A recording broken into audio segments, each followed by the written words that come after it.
नालासोपाऱ्यानंतर आता वसईत सुद्धा 2 वाहतूक पोलिसांना मारहाण झालेली आहे। एका रिक्षा चालकाने पोलिसांच्या अंगावरती पेटती सिगारेट फेकून कानशिलात लगावलेली आहे। नाकाबंदी दरम्यान आरोपीने रिक्षा न थांबवता पोलिसांनाच मारहाण केली आहे। नागरिकांच्या संरक्षणाची जबाबदारी असलेल्या पोलिसांना आता संरक्षणाची गरज आहे का असा प्रश्न निर्माण झालाय। नालासोपाऱ्यानंतर आता वसईत सुद्धा वाहतूक पोलिसांना मारहाण झाली आहे। 2 वाहतूक पोलिसांना मारहाण करण्यात आली आहे। एका रिक्षा चालकाने पोलिसांच्या अंगावरती पेटती सिगारेट फेकून दिली आणि कानशिलामध्ये लगावली आणि त्यानंतर त्यांना मारहाणही केली आहे। मनोज सातवी या संदर्भातली माहिती देतात। मनोज, आधी नालासोपाऱ्यामध्ये मारहाण, त्यानंतर आता हे प्रकरण, पोलिसांचा धाकच उरला नाहीये का असा प्रश्न निर्माण होतोय। तृप्ती, या घटना बघितलं तर असंच म्हणावं लागेल की पोलिसांची नागरिकांवर धाक राहिला नाही का असाच प्रश्न निर्माण होतोय। कारण नालासोपाऱ्याची घटना ताजी असतानाच आता वसईमधल्या 2 पोलिसांवर एका रिक्षा चालकाने जबर मारहाण केलेली आहे।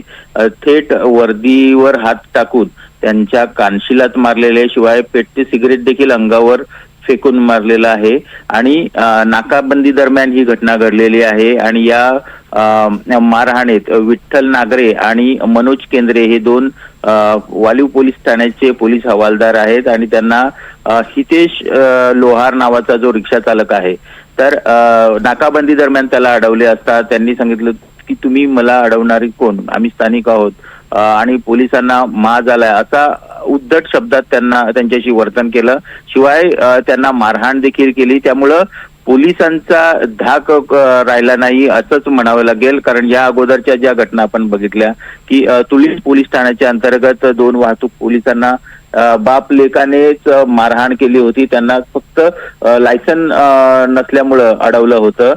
त्यानंतर तुळीज पोलीस ठाण्याच्या अंतर्गतच पोलीस ठाण्याच्या आतमध्ये 2 गटांमध्ये हाणामारी झालेली होती, फ्री स्टाईल हाणामारी, आणि चक्क पोलिसांच्या समोरच हे घडत होतं।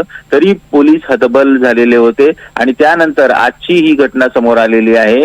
यामध्ये देखील पोलिसांना मारहाण झालेली आहे। त्यामुळं कायद्याचे रक्षक करणारे, सामान्य नागरिकांचं रक्षण करणारे जे पोलीस आहेत त्यांनाच कुठेतरी आता रक्षणाची, त्यांच्या संरक्षणाची गरज निर्माण झाल्याचं आपल्याला पाहायला मिळतंय। मनोज, धन्यवाद संपूर्ण माहिती करता।